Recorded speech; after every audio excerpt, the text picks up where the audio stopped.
Today, we're taking a deep dive into how to teach middle school students to create lists for a variety of different activities in English language arts. Now, it may seem kind of like a basic skill, but all writers suffer from writer's block, and I know I certainly did.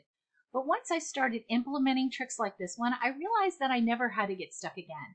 And I'd like the same for your students and my students as well. Hey there, I'm Kathie Harsch. Thank you so much for clicking on this video. I'm a writing coach and middle school writing teacher.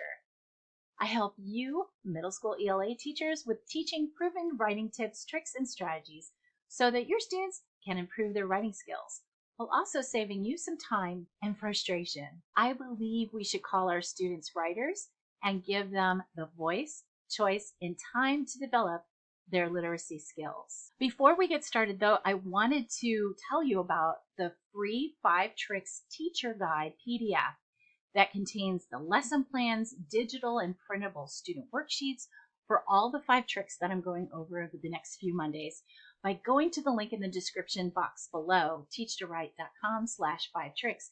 And also you get a preview of some of the videos. If you have any questions or suggestions for future videos, let me know in the comments down below. Please make sure you hit that like button and subscribe. Please share out when you can. Today's writer's trick is listing, which is probably the most commonly used pre-writing strategy. But like our first trick, asking questions, listing is a basic skill that's often overlooked by students. It needs to be taught explicitly and practiced to help your writers improve their writing skills and know that they can reach out to that trick when they need it. They must have something to write about, and this trick helps them to get to that. Writer's trick number 2, listing, is one of the most used thing that I do in my classroom. So the first time you want to just give them a generic topic, but after this you can give them a topic that's related to your reading or whatever you're going to be writing for that day. But when I first start this out, I just kind of give them a generic topic like your favorite places or your favorite music, or make a list of positive and negative memories. Usually I wait till a little bit later to do that one, but that's the one I'm going to show you today. As far as demonstration goes, I'll show you how I did that one. But usually I wait on that until like the 2nd or 3rd week of school, once we get to know each other a little better. Students will list as many as 3 to 5 specific topics, and then maybe choose one of these topics to make more of a list about that topic. And then here's where you throw in the competition. How many details can you list in 1 minute? And then of course you share those details with the partner. And then how many more details can you list in 2 minutes? Okay. And then of course you share these new details with a partner once again, and then demonstrate, and this is very important, to demonstrate how to choose those details that are important that you want to use in your writing.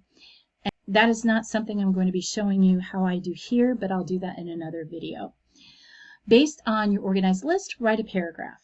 So let's go back to this very first one.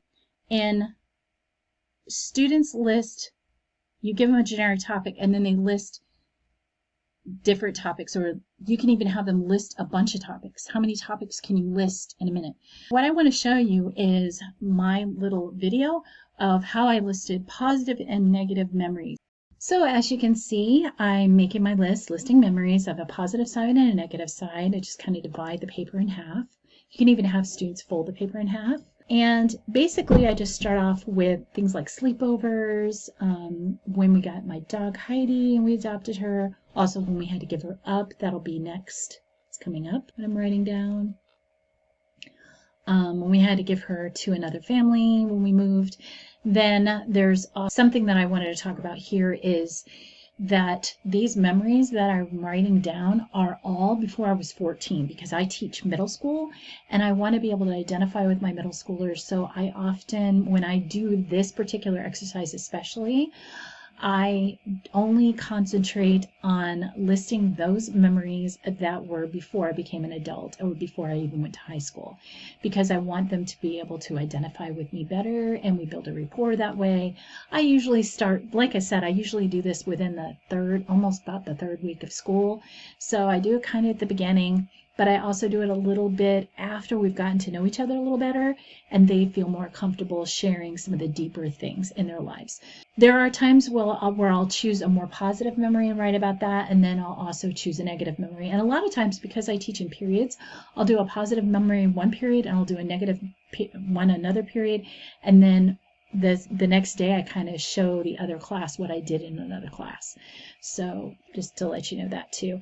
As you can see, there's different things like when they get hurt, or if somebody moves away, or if they lose someone for some reason, family divorce, family drama that they want to share, things of that nature. Also, they could talk about the positive things, such as playing in certain sports, like I played softball on third base and winning a race against my cousin when I was 4, and going and visiting a beautiful island, just different things like that. And once they get their list, then they choose, of course, their topic, and then they list more things about that topic. Next, based on their organized list, once they've organized their list, they write a paragraph about that. So, for example, with the positive and negative list, maybe you might have them say, one of my positive memories that I had was this, and then they list more details about that, and then they go off and write about it. What are some lessons you could add this writer's trick to? What are some things that, some things that you've read or you want your students to read, and that could tie in with a story that you might do? One story I know that a lot of 6th graders have to read is The Wonder Horse, which is in the HMH Collections book, I believe. And that's a story about a boy who captures a wild horse. So you could have them list, ideas about wild animals that people try to capture or something like that. Make sure that you list down some ideas while you're thinking about it.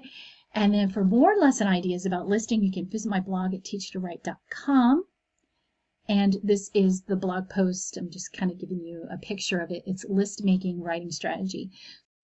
To get that 5 Tricks Teacher Guide PDF, the link is in the description box below. It's filled with implementation ideas, the links to these videos so you can refer to them again, digital and printable student worksheets. Thank you so much for watching. I'll be back next Monday with trick number 3, mind mapping. Mind mapping takes some practice, but it is one of my personal favorites.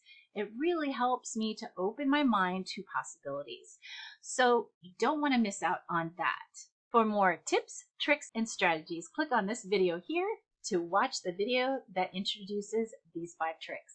Bye for now, and happy writing.